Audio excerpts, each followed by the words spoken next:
Folk guitar mastermind Wizz Jones dies at 86. Cause of death and final words leave a stirring legacy. April 27, 2025, South London. The folk world has lost one of its quiet giants.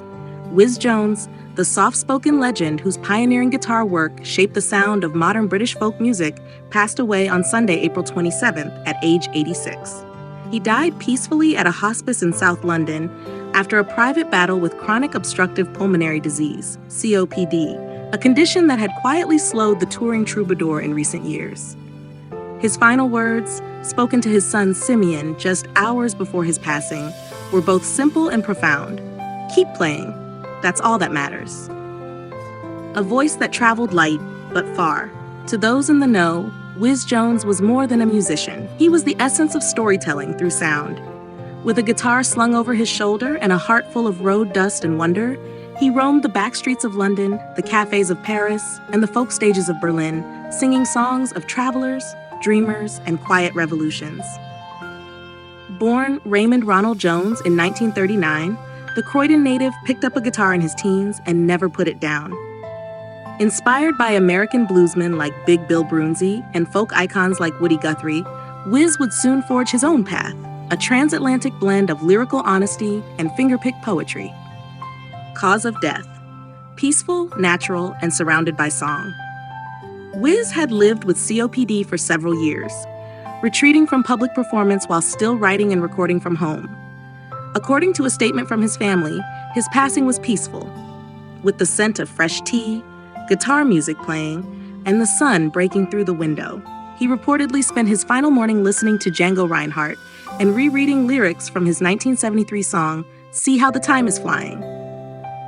Final words that echo his son, saxophonist Simeon Jones, said Wizz's final conscious moment was marked by a smile and a whisper.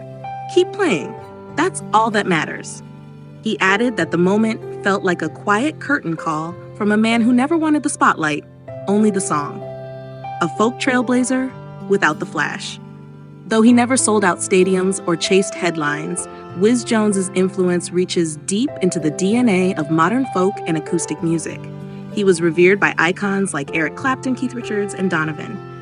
John Renbourn once said, "If you want to understand British folk guitar, start with Wizz." Throughout his career, he released over 20 albums from 1969 to 2021, played with legends like Bert Jansch and John Martin, toured with his son Simeon in the 2000s, pioneered intricate fingerstyle guitar decades before YouTube made it trendy. Yet he remained low-key, often performing in small clubs long after peers had retired. The music was the message. His lyrics told tales of wanderers, lost loves, green fields, and late trains. He brought a storyteller's grace to every note, and his recordings often felt like eavesdropping on a conversation with a wise old friend. Some essential tracks: When I Leave Berlin, later covered by Bruce Springsteen; Dazzling Stranger, a haunting ballad of yearning; Magical Flight, a psychedelic folk gem ahead of its time.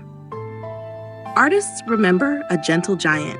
As news of his death spread, tributes poured in from folk communities and guitarists worldwide. Billy Bragg, Wizz played with grace, wit, and soul, a founding thread in the folk fabric. He showed us the quieter road, and it turned out to be the richest. Johnny Marr, a guitar whisperer, he didn't chase notes, he invited them to stay. The reason I ever picked up an acoustic.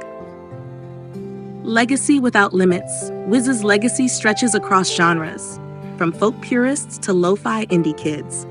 He's been sampled, quoted, and reinterpreted by everyone from Fleet Foxes to Jose Gonzalez. Gen Z musicians on TikTok have recently revived his 1971 track, National 7, with slowed-down acoustic versions going viral. Spotify and Apple Music reported a 600% spike in Wizz Jones streaming after news of his death, especially in Germany, the US, and Scandinavia, countries he considered his other musical homes. Archival revival.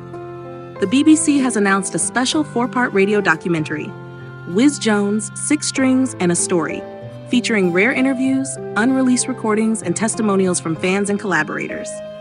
An acoustic tribute show titled For Wizz is scheduled for May 25th at London's Union Chapel, featuring Laura Marling, Sam Lee, Martin Carthy, and guest appearances from surprise names in the folk world.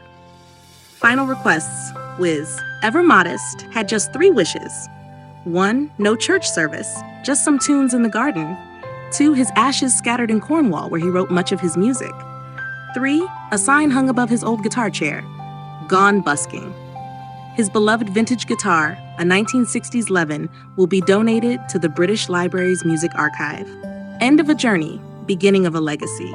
Wizz Jones may have left the earthly stage, but his music remains, not as an echo, but as a living presence. From Camden clubs to Montana cabins, from Spotify streams to vinyl turntables, his sound keeps playing as he wanted it to. And maybe that's the most Wizz-like ending of all. No drama, no spotlight. Just one last gentle chord that never fades.